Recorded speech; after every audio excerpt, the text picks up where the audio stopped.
Oh, the pecan tree, the one that I grew up in Florence. Oh man, that's where my journey began. That pecan tree.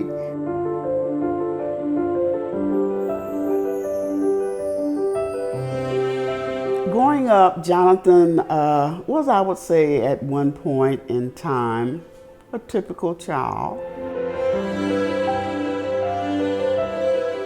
Jonathan was always a humorous child. Yeah, I would stand at the pecan tree and mimic everything I would hear my pastor say on Sundays. My pastor was not tall in stature. Nevertheless, he had this way of preaching that always captivated me. I would go out to the pecan tree and mimic him. And that pecan tree also was a shade tree for when he and his sisters were playing church. Man, I would imagine that I was him. I would go in the house and grab a sheet, throw it over me like a robe, and I would go and preach that pecan tree. I would preach the same words he would preach on Sunday about life and the things of God. And one day, one of my sisters came out and said, "Boy, if you don't quit playing, you're gonna become a preacher one day."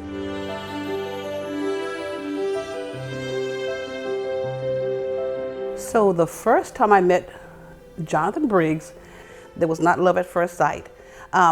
Our first conversation, I would say that when I first met him, he was very pleasant. She was coming out of her house while I was coming home from the nightclub. And man, she had on these yellow Daisy Dukes, beautiful black hair, and the sun beaming down on her. I knew then that was gonna be my wife. Him meeting me, we kind of came together as a pair. I had strong points where he wasn't so strong, and then he had strong points where I wasn't so strong. The early part of our relationship, Sabrina and I, we spent a lot of time talking. You gotta remember, we did all of this in 4 months. We talked about one key thing, and that was doing whatever we were gonna do together to make a difference in other people's lives. So I would invite him to church, 1 or 2 times, but finally he came along and he decided to go with me to church, and I noticed that he enjoyed going to church, is what I thought. Church wasn't a big part of my life. After all, I was not living for Christ at the time that I met Lady Sabrina. But because I wanted her, one of the qualities she had, that she would always attend church, and she was very active in church. As I went to church, he went to church as well. And that there just was enough for me to follow her to church. And I really believe a lot of that started this whole spiritual journey. Back in 1989, we were living in Goose Creek, South Carolina, and one of our neighbors expressed to Sabrina that I was not saved, but I had a form of godliness. He went through an experience with God.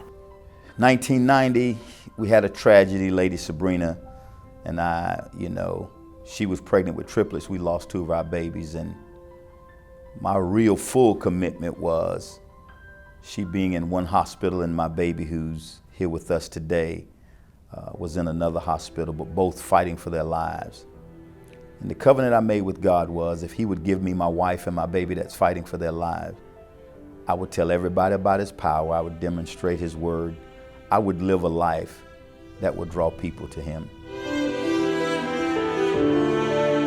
So when he told me about it, I said to him, I said, well, I don't know what has happened, but I can tell you something happened, because his demeanor in his face was totally different. And I saw the real sincerity of what happened with him. And it was that day, the prayer that I prayed when I was downtown Charleston, sitting on the battery watching the water, the waves. It was that day that I sealed a deal with God. He confirmed his part, and I confirmed mine. His early days of leading a congregation, that started within our apartment complex, in our apartment. Wonderful memories. I met Pastor Briggs was about in 1992, 2. And I said, wow. I said, he seemed like he's a seasoned pastor. He said he just started, you know. And then my purpose was to guide him and to teach him and to mentor him. And I had him in my class and I taught him. But the man had so much wisdom. That's the first thing I saw in Pastor 29 years ago. He just had so much wisdom. In the beginning, I thought it was all about preaching. But throughout time, I realized it's not all about the preaching. It's really about those whom God has given me to serve. Every time I declare His word, they experience or have an encounter with Him that draws them close to Him. But as we began to grow, I noticed that he began to branch out. He was trying to search out what it meant to be a pastor because he didn't know. To me, God was calling him for greater leadership in the Christian kingdom. It was like God was saying, I need someone for the 21st century, a great leader, someone who can lead my people. And I believe that Jonathan Briggs was called to be God's great leader.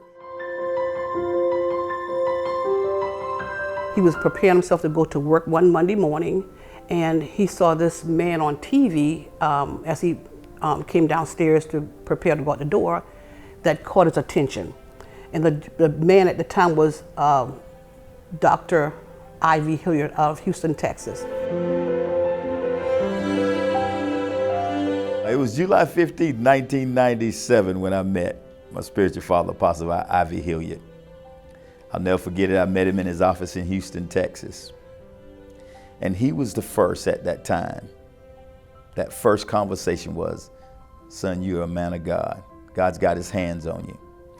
I'll never forget how he put me in his car and took me around and showed me all the things that God had done for him. And then he told me, he says, I promise you, if you do the things I tell you to do, obey God, teach the word of God flat-footed, and don't let the faces of men cause you to back up. What you see God has done for me, He'll do likewise for you. God is no respecter of person.